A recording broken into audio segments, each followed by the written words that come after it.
بسم اللہ الرحمن الرحیم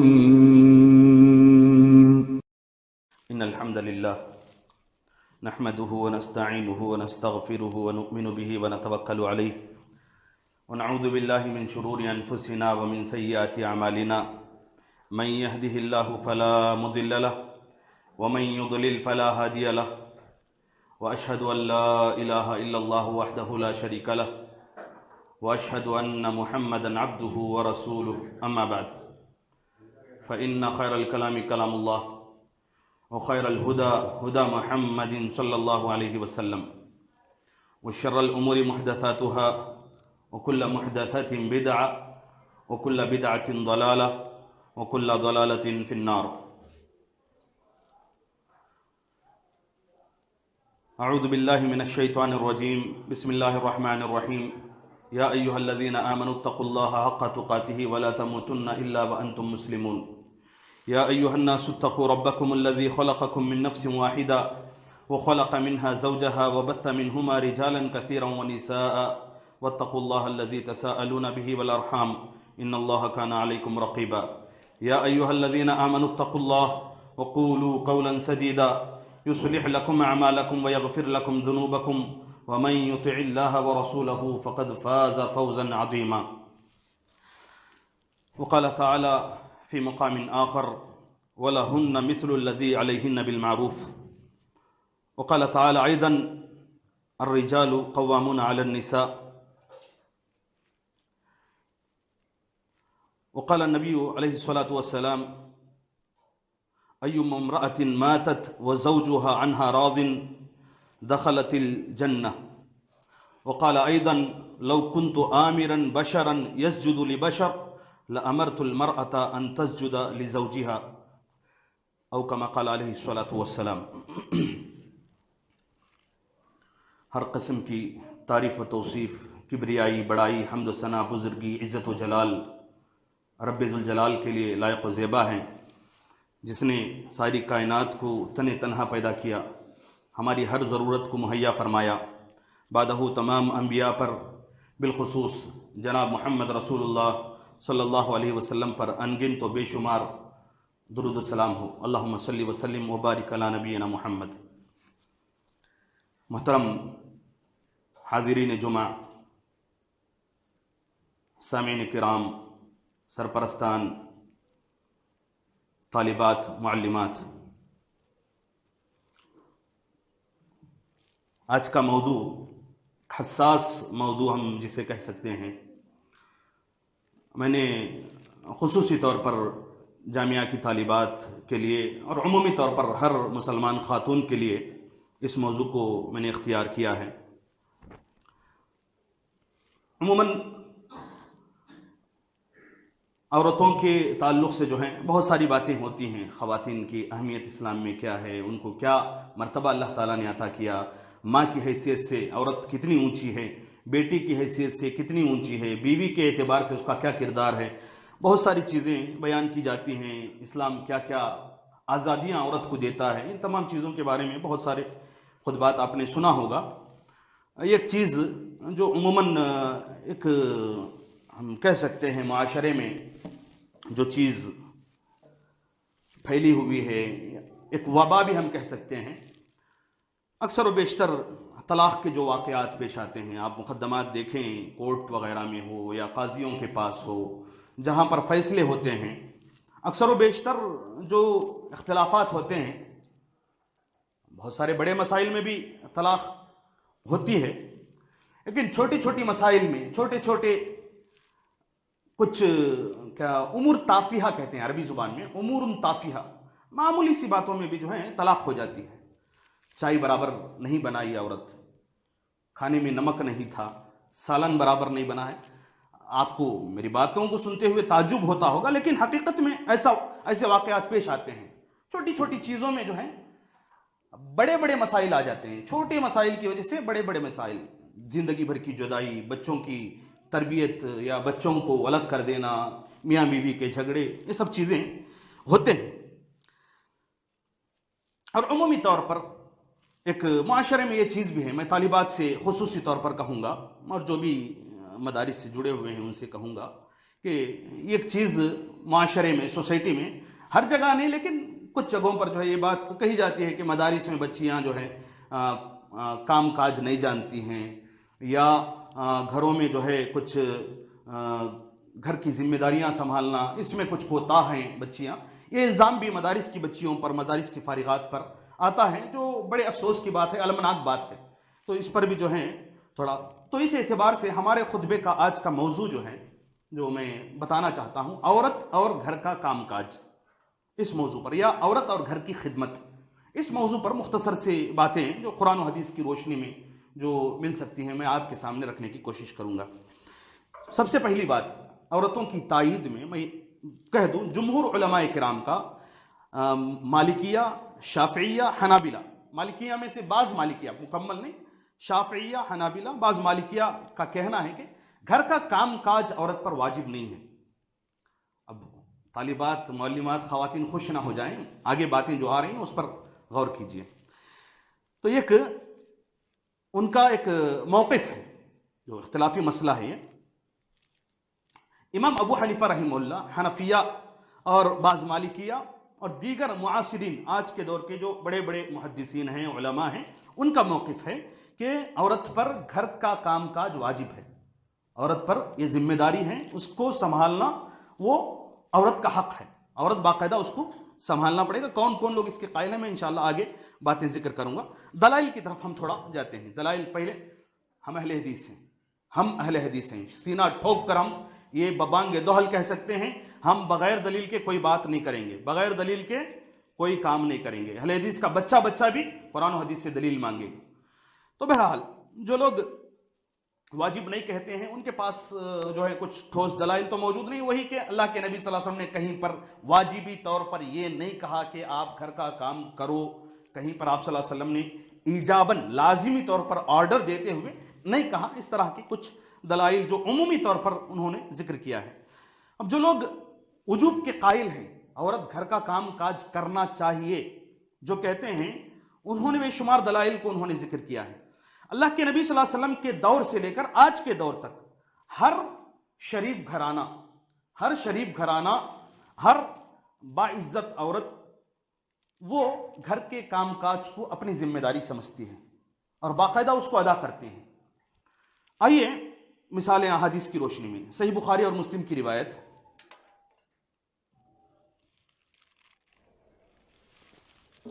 فاطمہ رضی اللہ تعالی عنہ، سید نساء العالم وغیرہ وغیرہ بہت سارے لقبوں سے انہیں نوازا گیا. اللہ کے نبی صلی اللہ علیہ وسلم کی چہیتی بیٹی، آپ صلی اللہ علیہ وسلم کو کتنا پیار ہوگا اپنی بیٹی سے. اللہ کے نبی صلی اللہ علیہ وسلم کے پاس آ کر شکایت کرتی ہیں، اے میرے ابو، میرے ہاتھوں میں جو ہیں، کیا بولتے ہیں وہ، پھپولے کہیں یا گھٹے آ گئے ہیں، میرے ہاتھ جو ہیں بگڑ چکے ہیں، چکی پیستے پیستے میری حالت خراب ہو گئی ہے، میں برداشت نہیں کر پاتی ہوں، مجھے ایک غلام دے دیجئے، ایک خادم میرے لیے انتظام کر دیجئے. جب گھر آتی ہیں تو اللہ کے نبی صلی اللہ علیہ وسلم گھر میں موجود نہیں تھے. حضرت عائشہ رضی اللہ تعالی عنہ کو ماجرا سنا کر جاتی ہیں. آپ صلی اللہ علیہ وسلم کی واپسی کے بعد حضرت عائشہ رضی اللہ تعالی عنہ اللہ کے نبی صلی اللہ علیہ وسلم کو بات سناتی ہیں کہ فاطمہ آئی ہوئی تھی، یہ بات کر رہی تھی. ایک تو ایک سوتیلی ماں کا حق کیا ہوتا ہے، یہ چیز بھی اس سے معلوم ہوتی ہے. عائشہ رضی اللہ تعالی عنہ کی جو ہے مائدری ماں یا سوتیلی ماں جسے کہتے ہیں وہ تھی عائشہ رضی اللہ عنہ، فاطمہ رضی اللہ عنہ کی. اس کے باوجود شوہر کے آنے کے بعد، جناب محمد رسول اللہ صلی اللہ علیہ وسلم کے آنے کے بعد بتا رہی ہیں کہ آپ کی بچی فاطمہ آئی ہوئی تھی، ان کی یہ حالت وہ بیان کر رہی تھی، ذرا ان کا حال دیکھیے. رات کے وقت میں اللہ کے نبی صلی اللہ علیہ وسلم گھر جاتے ہیں. فاطمہ رضی اللہ عنہ، علی رضی اللہ عنہ لیٹے ہوئے ہیں. کہتے ہیں جیسے ہم اللہ کے نبی صلی اللہ علیہ وسلم اندر داخل ہوئے، علی رضی اللہ تعالیٰ عنہ کہتے ہیں کہ میں اٹھ کر بیٹھنے لگا تو آپ صلی اللہ علیہ وسلم نے کہا کہ بیٹھ، آپ اپنی حالت میں رہو، کوئی حرج نہیں ہے. میں نے اپنے سینے پر آپ کے پیروں کے قدموں کے ٹھنڈک کو میں نے پایا. آپ صلی اللہ علیہ وسلم نے کہا تم نے خادم کا مطالبہ کیا تھا، ایک غلام چاہیے، بیٹی سے مخاطب ہو کر کہ ایک غلام چاہیے، میرے ہاتھوں میں جو ہے پھپولے آ چکے ہیں، ہاتھ میں برداشت نہیں کر پا رہی ہوں، گھر میں جو کام ہوتا ہے بہت زیادہ ہوتا ہے، میں کچھ نہیں کر پاتی ہوں، آپ جو ہے خادم کا انتظام کر دو۔ اللہ کے نبی صلی اللہ علیہ وسلم نے فرمایا بیٹی میں اس سے بہتر نسخہ آپ کو بتاؤں گا، یاد رکھو جو ہے تم دونوں تسبیح جو ہے سبحان اللہ 33 مرتبہ، الحمدللہ 33 مرتبہ، اللہ اکبر 34 مرتبہ کہا کرو، تمہارے لیے غلام سے بھی بہتر ہے۔ یہ نسخہ اللہ کے نبی صلی اللہ علیہ وسلم بتائے۔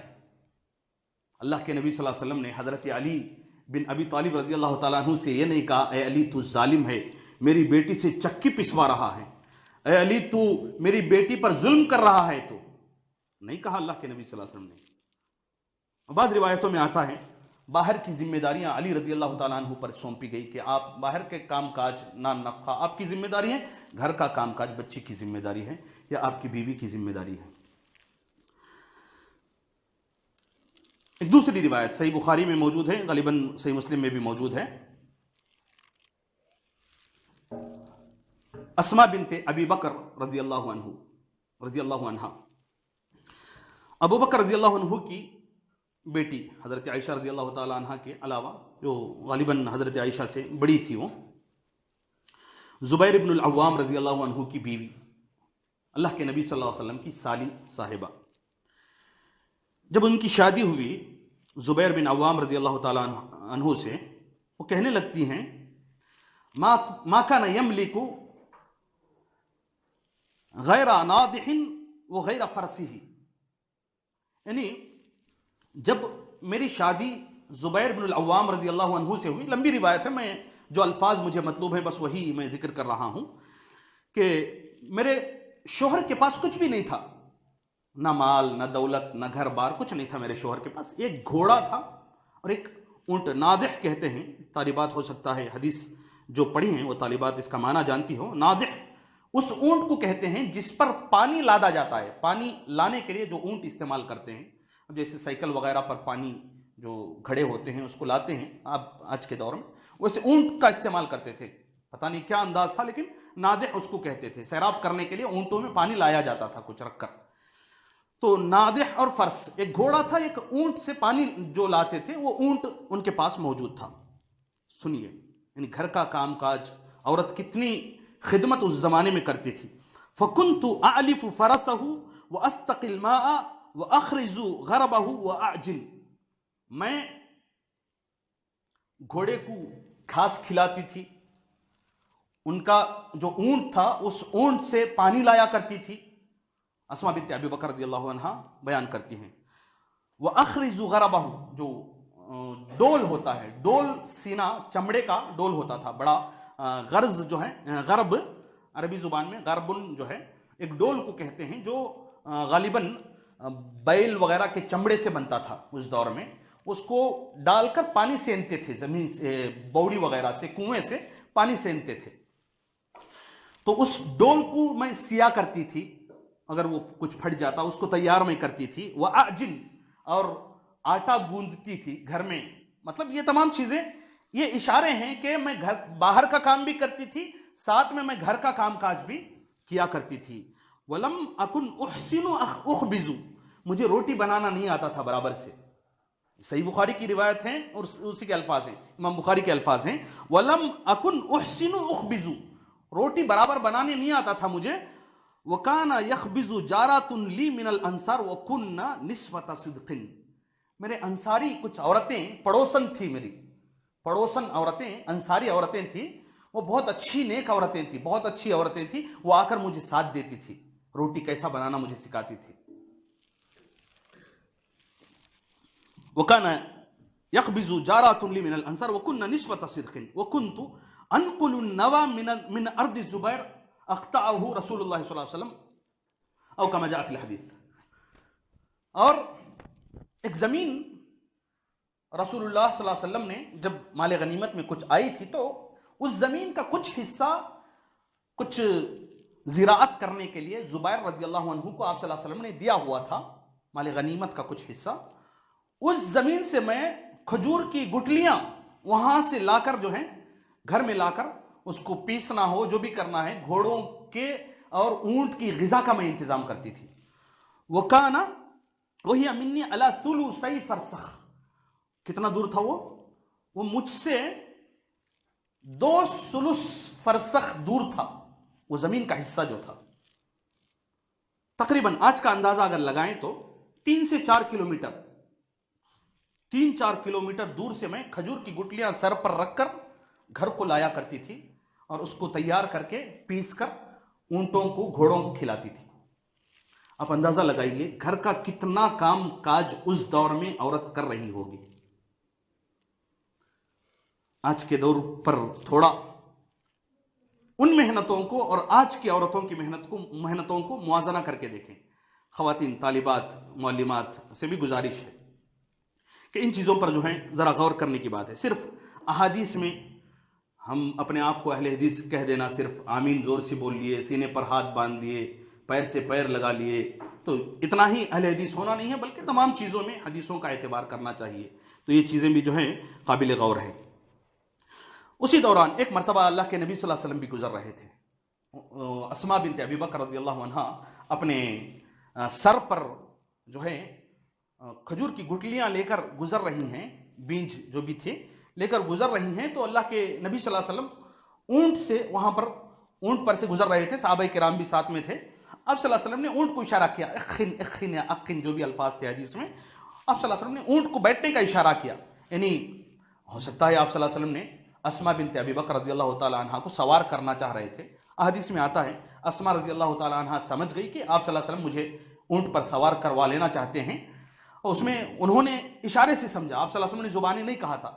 محدثین نے اس کے جواب میں کہا ہے ایک تو مسئلہ یہ تھا کہ پردے سے پہلے کا مسئلہ تھا، پردہ کا حکم نازل ہونے سے پہلے، حجاب کا حکم نازل ہونے سے پہلے، اور دوسرا یہ کہ آپ صلی اللہ علیہ وسلم اونٹ ان کو دے کر کسی دوسرے صحابی کے ساتھ سوار ہو کر جانا چاہ رہے تھے، لیکن اسماء رضی اللہ تعالیٰ عنہ شرما گئی، تو ان کے حیا کی وجہ سے اللہ کے نبی صلی اللہ علیہ وسلم آگے بڑھ کے نکل گئے.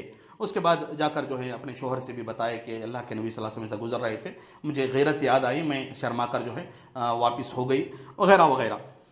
تو یہ چیز اللہ کے نبی صلی اللہ علیہ وسلم کے سامنے پیش آئی. آپ صلی اللہ علیہ وسلم نے دیکھا عورت اتنی محنت کر رہی ہے، اپنے سر پر لاد کر جو ہے اتنے دور سے 3-4 کلومیٹر آج کے دور کے اعتبار سے اتنا دور سے گھر لے جا رہی ہے وزن بوجھ اٹھا کر.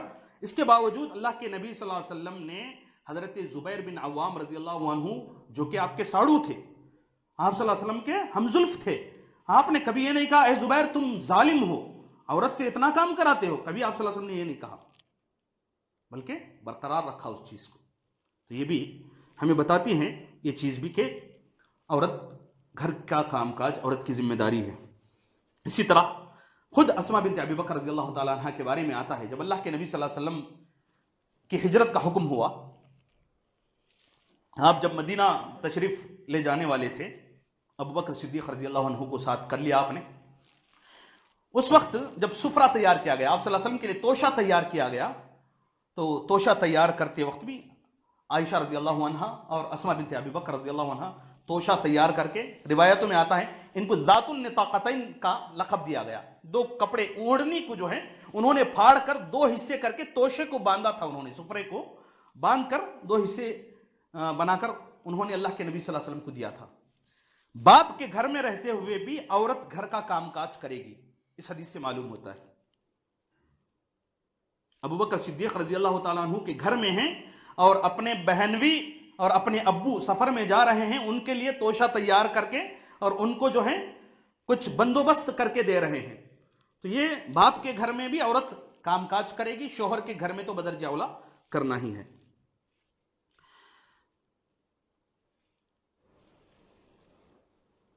فاطمہ رضی اللہ تعالی عنہ جو چکی پیستی تھی، ان کے بارے میں بھی بعض شارحین حدیث نے لکھا ہے کہ علی رضی اللہ تعالیٰ عنہ کے پاس جو گھوڑے اونٹ وغیرہ تھے، ان کی غذا کے طور پر وہ چکی پیس کر کھجور کی گٹلیاں وغیرہ جو ہے پیس کر وہ کھلاتے تھے گھوڑوں کو اونٹوں کو. تو یہ انتظام کرتے تھے. تو اس اعتبار سے اگر دیکھا جائے تو بہت سارے علماء کا کہنا ہے شوہر کی رضامندی حاصل کرنا عورت پر ضروری ہے. حدیث میں آتا ہے کہ حقیقت میں صحیح اور متقی پرہیزگار مطیع فرما بردار بیوی وہ ہیں جب شوہر اس کو دیکھے تو دل خوش ہو جائے. اگر کوئی شوہر گھر پہنچے گھر کا کام کاج بکھرا ہوا ہے، الٹے سیدھی چیزیں پڑی ہوئی ہیں اور گھر میں کوئی منظم شکل نہیں ہے، تو کس مرد کا جو ہے دل مطمئن ہوگا؟ تو یہ عورت شوہر کو راضی کرنا اس پر واجب ہے، ضروری ہے، اور اس کی رضامندی گھر کے کام کاج کے بغیر ممکن نہیں ہے۔ بہت سارے اہل علم کا کہنا ہے کہ شوہر کو راضی کرنے کے لیے اگر اچھا پکوان بنانا سیکھنا ضروری ہے تو کھانا، بہترین کھانے غذا اور لذیذ غذا بنانا سیکھنا بھی اس پر واجب ہے، کیونکہ شوہر کی رضامندی اسی پر منحصر ہے۔ بعض شوہر ہوتے ہیں جن کو کھانے سے کوئی مطلب نہیں ہے، بعض لوگ ہوتے ہیں ان کو کھانے سے کوئی مطلب نہیں ہے، ان کو جو ہے گھر کی صاف صفائی سے مطلب ہوتا ہے۔ تو ایسی عورت پر گھر کی صاف صفائی، گھر کی تدبیر المنزل یا گھر کی تنظیم یہ اس پر واجب ہوتی ہے بنسبت کھانے پکانے کے، کیونکہ اس کے شوہر کی رغبت کھانے پکانے میں یا کھانے لذیذ کھانوں میں نہیں ہے بلکہ گھر کے مزین کرنے میں ہے۔ تو اس اعتبار سے تو الگ الگ حالات ہوتی ہیں۔ اللہ کے نبی صلی اللہ علیہ وسلم کی چہیتی بیوی عائشہ رضی اللہ تعالیٰ عنہ ام المؤمنین کے بارے میں بھی بہت ساری احادیث میں اللہ کے نبی صلی اللہ علیہ وسلم نے کئی جگہ پر جو ہے یا عائشہ اطعمینا، عائشہ کھانا لاؤ، صحابہ کرام کو لا کر اللہ کے نبی صلی اللہ علیہ وسلم کہتے ہیں اے عائشہ کھانا نکالو، اسقینا کچھ پلاؤ ہمیں، گھر کا کام کاج، ہلمی المدیا، عائشہ چاقو لے کر آؤ، چھری لے کر آؤ ذبح کرنے کے لیے۔ آپ صلی اللہ علیہ وسلم جو جانور قربانی وغیرہ کے موقع پر احادیث میں آتا ہے کہ ہلمی المدیا وشریھا، چاقو لے کر آؤ، پتھر سے جو ہے اس کو تیز کرو، یہ سب گھر کے کام کاج تو ہیں۔ اب آج کی عورت کو بولو غصے میں آ جائے گی، گھر کا کام بھی میں کروں، باہر کا کام بھی میں کروں، چاقو بھی میں تیز کروں، جا کر جو ہے کھجور کی گٹلیاں بھی میں لے کر آؤں، بول دو آپ۔ معاف کیجئے خواتین، آج جو ٹیکنالوجی کا دور ہے، مکسر، گیس، کیا کیا بولوں میں، ذہن میں بھی نہیں آ رہا ہے میں، نہیں، ہر چیز آسان ہے، اس کے باوجود بھی اگر شوہر کی نافرمانی ہو رہی ہے، اگر حقیقت میں کوتاہی ہو رہی ہے، تو میری بہنیں خواتین جو بھی میری مائیں بہنیں ہیں تو اس پر غور کرنے کی ضرورت ہے، کیونکہ یہ چیز بہت ضروری ہے اور اس پر شوہر کی رضامندی منحصر ہوتی ہے۔ یہاں تک کہ صحیح مسلم کی روایت، اللہ کے نبی صلی اللہ علیہ وسلم کے گھر میں اللہ کے نبی صلی اللہ علیہ وسلم کے گھر کی بات کر رہا ہوں، عائشہ رضی اللہ تعالیٰ عنہ بیان کرتی ہیں کہ لقد كنت افرقه من ثوب رسول اللہ صلی اللہ علیہ وسلم فرقا فيصلي فيه وفي لفظ لقد كنت احكه يابسا بظفري من ثوبه۔ جب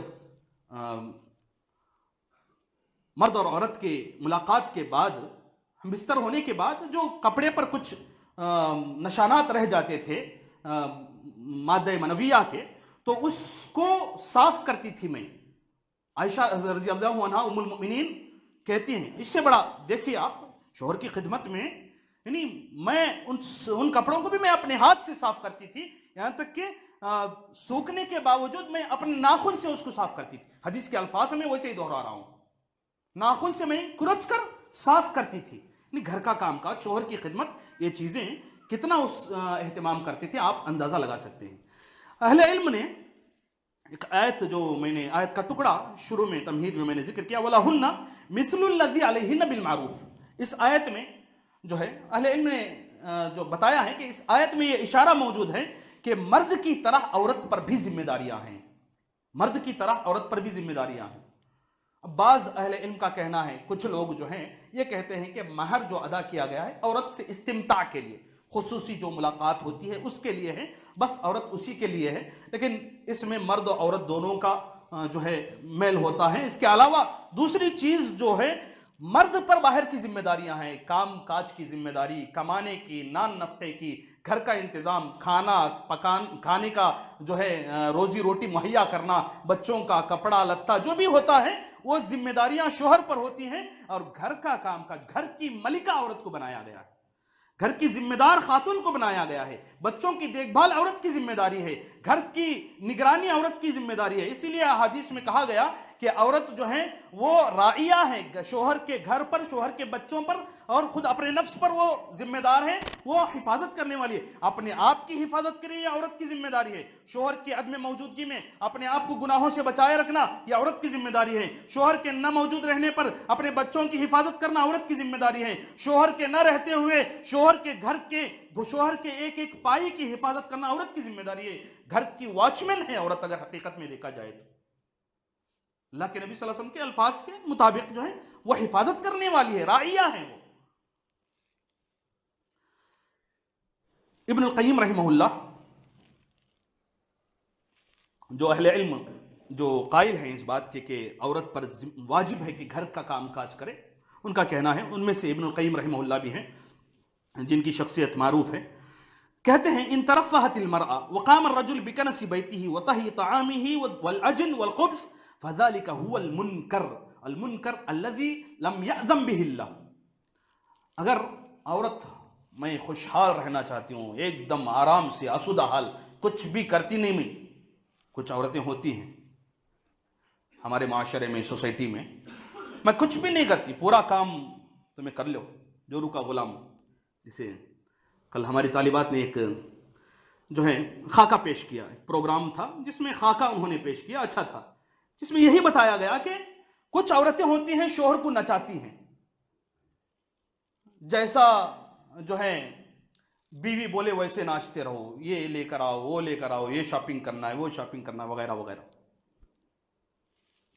ابن القیم رحمہ اللہ کہتے ہیں ان ترفہت المرأة وقام الرجل بکنس بیتہ وطہی طعامہ والعجن والخبز الی ما قال۔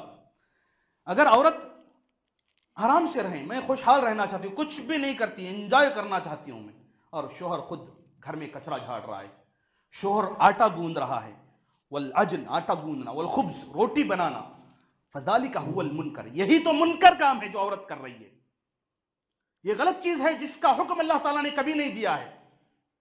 ابن القیم رحمہ اللہ کے الفاظ ہیں۔ قرآن مجید میں اللہ تعالیٰ نے فرمایا الرجال قوامون علی النساء، الرجال قوامون علی النساء، مرد عورتوں پر حاکم ہیں۔ قرآن میں اللہ تعالیٰ نے باقاعدہ علی الاعلان کہا مرد عورتوں پر حاکم ہیں۔ خواتین طالبات، آپ ہرگز اس سے یہ مراد نہ لیں کہ مردوں کی بڑائی بیان کی جا رہی ہے، لیکن اللہ تعالیٰ نے مردوں کو یہ مقام عطا کیا ہے، عورتوں پر اللہ تعالیٰ نے مردوں کو حاکم قرار دیا ہے۔ جیسے عورت بولے ویسے کام نہیں چلے گا، جیسے شوہر بولے ویسے بیوی بات مانے گی، الا یہ کہ شوہر قرآن و حدیث کے خلاف کوئی بات بولے، اللہ کی قسم کسی کی بات نہیں مانی جائے گی، چاہے شوہر ہو، چاہے باپ ہو، چاہے کوئی بڑا امام کیوں نہ ہو، قرآن و حدیث کے خلاف کوئی بات ہے کسی کی بات نہیں مانی جائے گی۔ لا طاعت لمخلوق فی معصیت الخالق، مخلوق کا اتباع کرنا، مخلوق کی بات ماننا بالکل جائز نہیں ہے۔ اگر خالق کا جو ہے خالق کی نافرمانی ہو رہی ہے، خالق کے حکم کی روگردانی ہو رہی ہے، تو مخلوق کی بات نہیں مانیں گے، کوئی بھی کیوں نہ ہو، بڑا سا بڑا امام کیوں نہ ہو، چاہے امام ابو حنیفہ، امام شافعی، امام مالک، امام احمد بن حنبل رحمہم اللہ، کوئی بھی کیوں نہ ہو، میرے نبی کی بات آ جائے، قرآن و حدیث کی بات آ جائے تو بس۔ الرجال قوامون علی النساء، مرد عورتوں پر حاکم ہے۔ علماء نے اس آیت کو رکھ کر یہ کہا ہے کہ اگر کوئی عورت گھر میں کام کاج کرنے کے بجائے شوہر سے کام کاج کروا رہی ہے تو گویا کہ وہ النساء قوامات علی الرجال ہے، عورت مرد پر حاکم بن رہی ہے۔ تو یہ چیز جو ہے قابل غور ہے۔ ایک اور اہم بات جس کی طرف میں اشارہ کرنا چاہتا ہوں، علماء نے اس چیز میں عورت پر گھر کا کام کاج کرنا، اس میں ایک اور چیز بھی آپ ایڈ کر لیں، ساس سسر کی خدمت۔ یہ چیز بھی ہمارے معاشرے میں بہت ایک گمبھیر مسئلہ جسے ہم کہہ سکتے ہیں، عموماً شکایتیں ملتی ہیں، افسوس ہوتا ہے، مدارس کی فارغات ہو، کالج کی فارغات ہو، جو انٹرنیٹ کے ذریعے علم حاصل کر لیے ہوں، وہ لوگ کہتے ہیں کہاں پر لکھا ہوا ہے ساس سسر کی خدمت کرنا، کہاں پر کون سی حدیث میں ہے ساس سسر کی خدمت کرنا، اس طرح کی باتیں آتی ہیں۔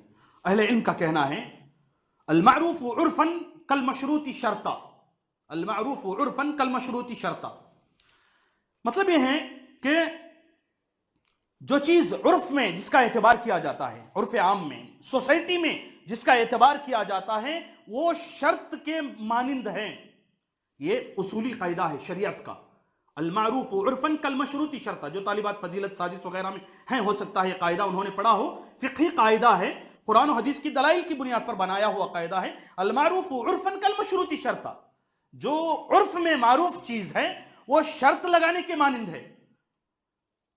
تو اہل علم کا کہنا ہے کہ اس طرح کی چیزوں میں گھر کا کام کاج کرنا، گھر میں کھانا پکانا، اب عورت سے شادی کی جا رہی ہے تو کیا عورت کو کھانا پکانا سیکھنا ضروری ہے؟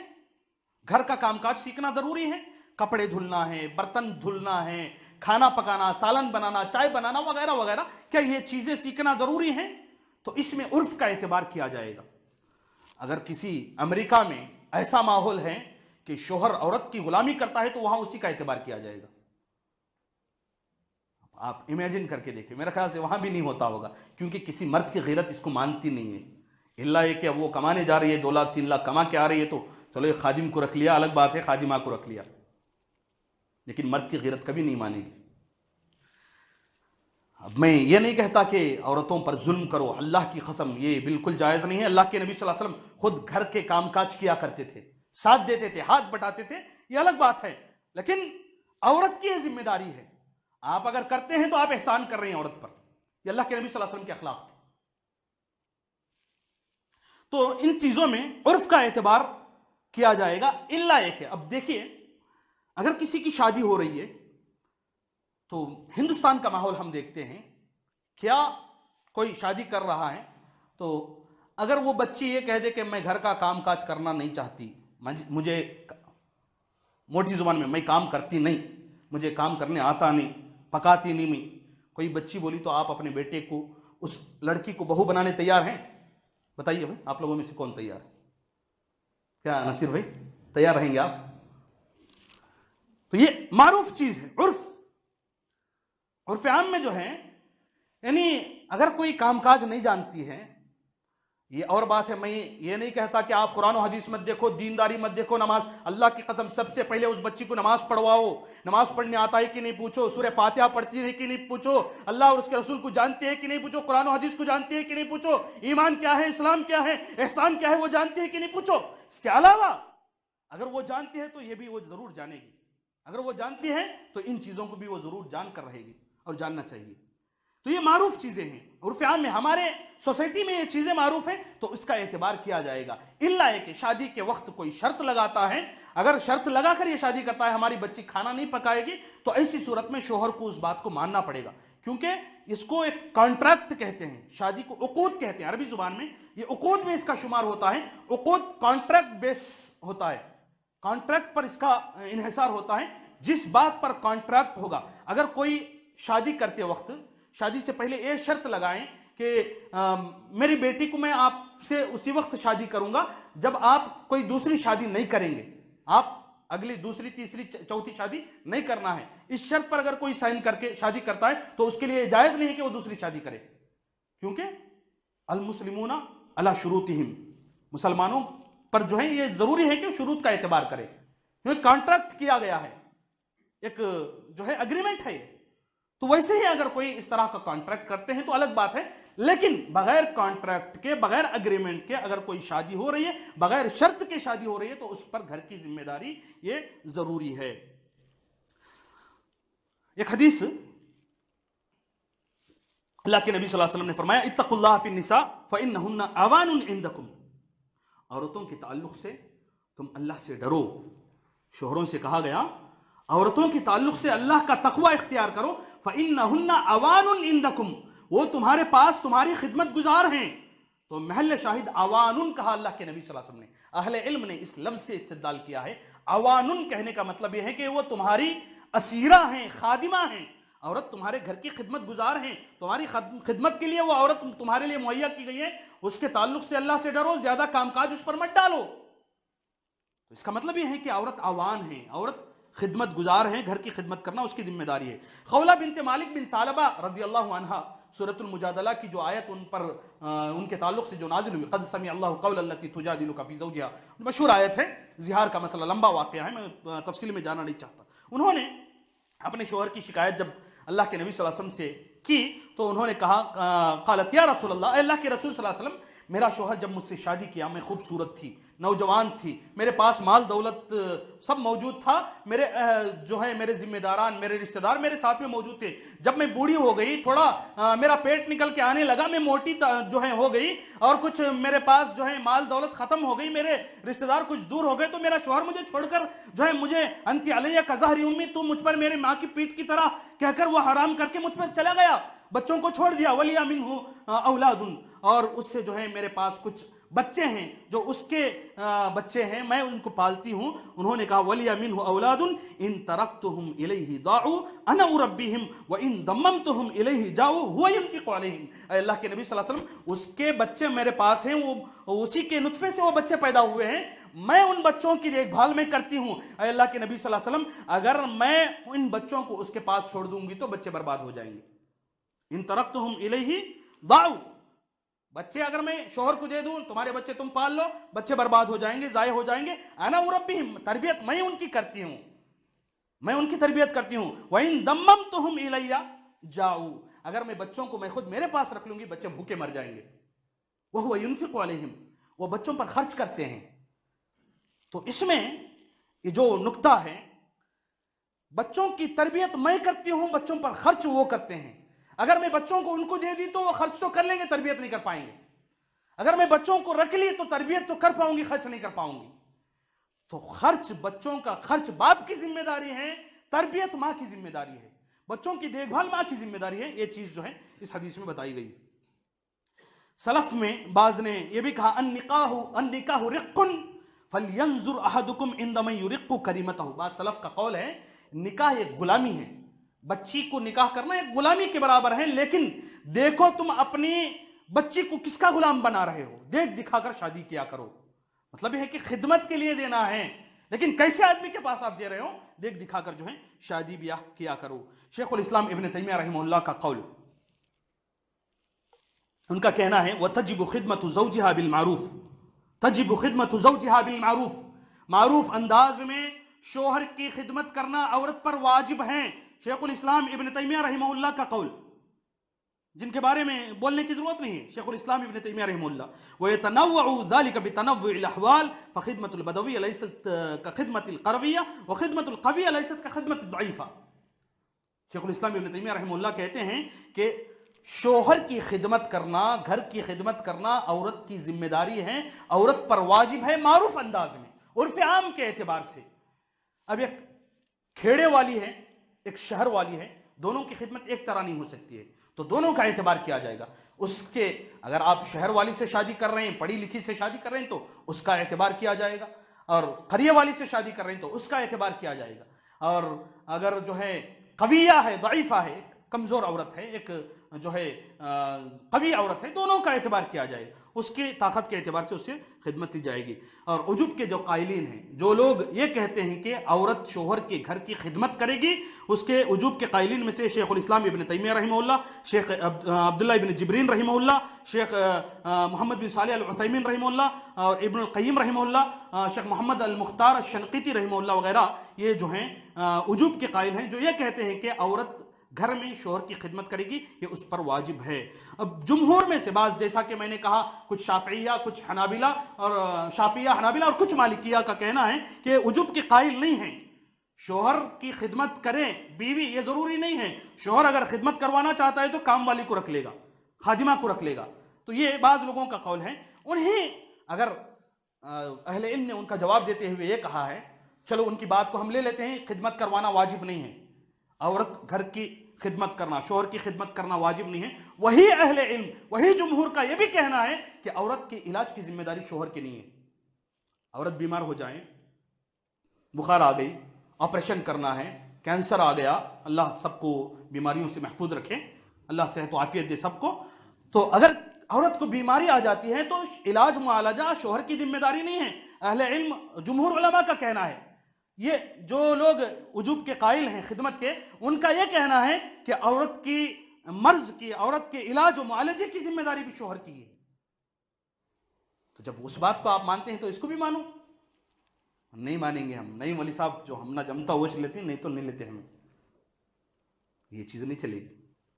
یہاں تک کہ بعض اہل علم کا یہ بھی کہنا ہے شوہر کے لیے یہ جائز ہے، بلکہ شوہر کا حق ہے، اگر وہ چاہے تو روک سکتا ہے بیوی کو گھر سے باہر نکلنے، یہاں تک کہ اس کے ماں باپ کے گھر کو جانے سے بھی شوہر روک سکتا ہے، اس کا حق ہے، جائز ہے۔ اگر شوہر روک دے تیرے ماں باپ کے گھر کو بھی نہیں جا سکتی ہے، تو نہیں جا سکتی، جائز نہیں، حرام ہے اس کے لیے، اس کے باوجود شوہر ایسا نہیں کرنا چاہیے۔ اہل علم کہتے ہیں کہ اس کے لیے یہ مناسب نہیں، حق ہے، چاہے تو کر سکتا ہے لیکن نہیں کرنا چاہیے، کیونکہ یہ وَعَاشِرُوهُنَّ بِالْمَعْرُوفِ، ان کے ساتھ حسن معاشرت کرو، معروف انداز میں پیش آؤ، یہ چیز اس میں نہیں آئے گی، تو اس کا اعتبار بھی جو ہے کرنا چاہیے۔ وقت کی قلت ہے، کچھ اور باتیں تھیں، انشاءاللہ کسی اور موقع پر جو ہے میں اپنی بات کو رکھنے کی کوشش کروں گا۔ ایک بات بتا کر اپنی بات ختم کر دیتا ہوں۔ عموماً ان مسائل میں گھروں کی خدمت کے تعلق سے کڑوا رشتہ، اشارہ میں نے کیا تھا، کڑوا رشتہ، ساس بہو ننند بھاوج، یہ چیزیں عموماً ہوتی ہیں، یہ ہر گھر کی کہانی ہے بھائی، ہر گھر کی کہانی ہے، تقریباً ہر گھر میں یہ چیزیں ہوتی ہیں۔ کسی کے گھر میں اللہ تعالیٰ نے اس سے سلامتی عطا کی ہے تو یہ اچھی بات ہے، لیکن عموماً جو ہمارے معاشرے میں ہے، مسلمان گھرانوں میں، غیر مسلموں میں تو جو کچھ ہوتا ہے ہوتا ہوگا، لیکن مسلمان گھرانوں میں پڑھے لکھے دیندار اہل حدیث متبعین کتاب و سنت، ان گھرانوں میں بھی یہ چیزیں ہوتی ہیں، تو یہ کڑوا رشتہ ہے، ساس بہو ننند بھاوج، تو اس میں جو ہے اصلاح کے ذریعے سے اور اپنے آپ کو ایک دوسرے کے لیے استنصاح جسے کہتے ہیں خیر خواہانہ انداز میں اگر ہم لے کر چلیں تو بہت اچھائیاں آ سکتی ہیں۔ ایک ساس جو اپنی بہو کو دیکھتی ہے یا جو اپنی بیٹی کے تعلق سے جو سوچتی ہے، وہ اپنی بہو کے بارے میں کیوں نہیں سوچتی ہے؟ ایک ساس اپنی بیٹی کے بارے میں یہ سوچتی ہے کہ میرا داماد جو ہے کب اس کو لے کر الگ ہو جائے، یا میری بیٹی کو جو ہے بہت کام کروایا جا رہا ہے وغیرہ وغیرہ، کچھ بھی جو بھی شکایتیں گھروں میں ہوتی ہیں، تو کیوں نہ وہ اپنی اس بہو کے بارے میں سوچتی، جو سوچ اپنی بیٹی کے بارے میں رکھ رہی ہے۔ ننند بھاوج کا جو رشتہ ہوتا ہے، ایک بھاوج جو ہیں یا بھابھی جسے کہتے ہیں، وہ اپنی بھابھی کے بارے میں کیوں اس طرح نہیں سوچتی جو اپنی ننند کے بارے میں جیسا یہ سوچ رہی ہے؟ تو یہ چیزیں جو ہیں آپس میں صلح کر لینے سے حل ہو جاتی ہیں، لیکن ان چھوٹی چھوٹی چیزوں کی وجہ سے بڑے بڑے نقصانات اور فساد، فتنے، خاندان جھگڑ رہے ہیں، کورٹ کچہریوں تک لوگ پہنچ چکے ہیں۔ کتنے واقعات چاہیے، کتنے مسلمان چاہیے آپ کو، کتنی بیٹیاں گھر سے بے گھر ہو رہی ہیں چھوٹے چھوٹے مسائل کی وجہ سے، گھر میں کھانا نہیں پکا رہی ہے یا ساس کو جو ہے جنڈو بام نہیں لگا رہی ہے، چھوٹی چھوٹی مسائل، چھوٹی چھوٹی چیزوں کی وجہ سے کیوں برباد ہو رہے ہیں گھرانے؟ کتنے مسلمان گھرانے بھائیوں، بچے 4 5 بچے ہو گئے ہیں، بچوں کو الگ کر دیا جا رہا ہے، کہاں جائے بچے؟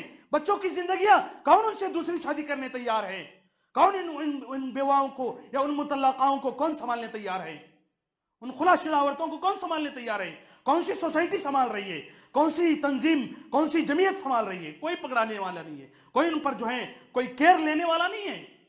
میرے بھائیوں، آپس میں گھروں میں اصلاح کی ضرورت ہے، قرآن و حدیث کو نافذ کرنے کی کوشش کرو۔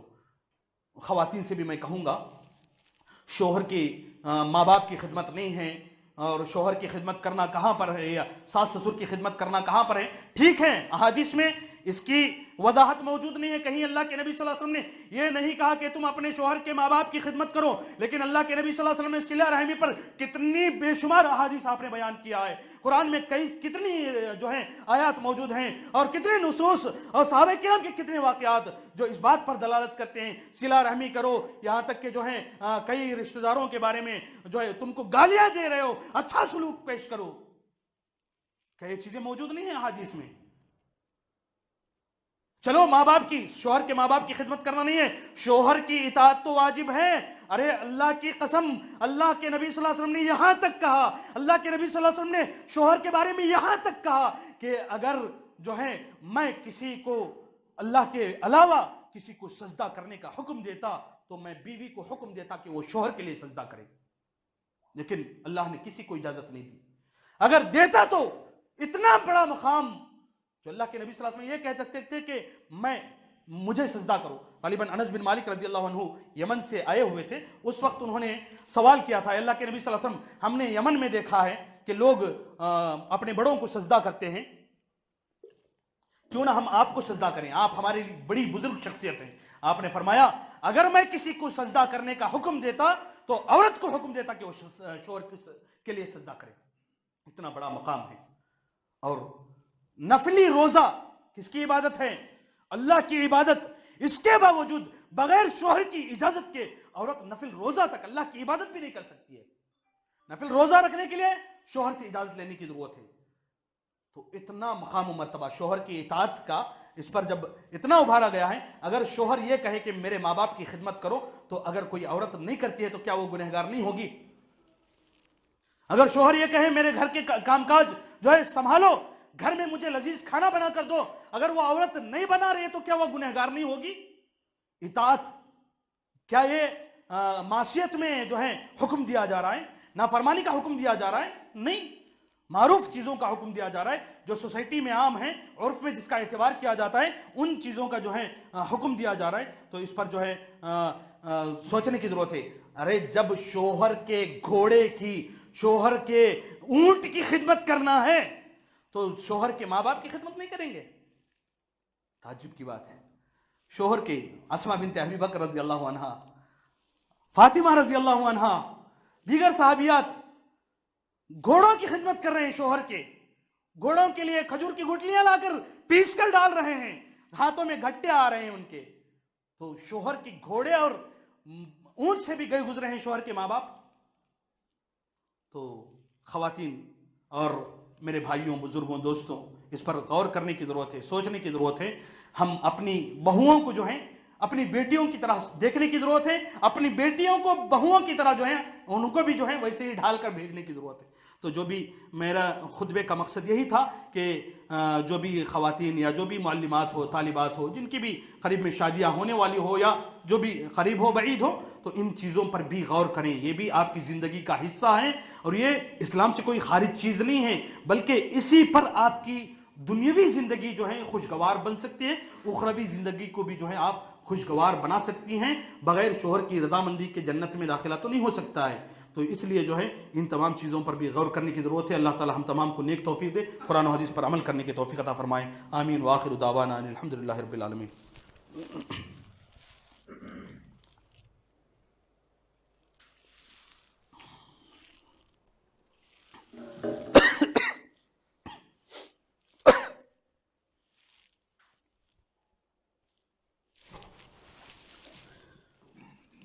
ان الحمد للہ نحمده ونستعینه ونستغفره ونؤمن به ونتوکل علیہ ونعوذ باللہ من شرور انفسنا ومن سیئات اعمالنا من يهده الله فلا مضل له ومن يضلل فلا هادي له واشهد ان لا اله الا الله وحده لا شريك له واشهد ان محمدا عبده ورسوله. اما بعد فان خير الحديث كتاب الله وخير الهدي هدي محمد صلى الله عليه وسلم شر الامور محدثاتها وكل محدثة بدعة وكل بدعة ضلالة وكل ضلالة في النار.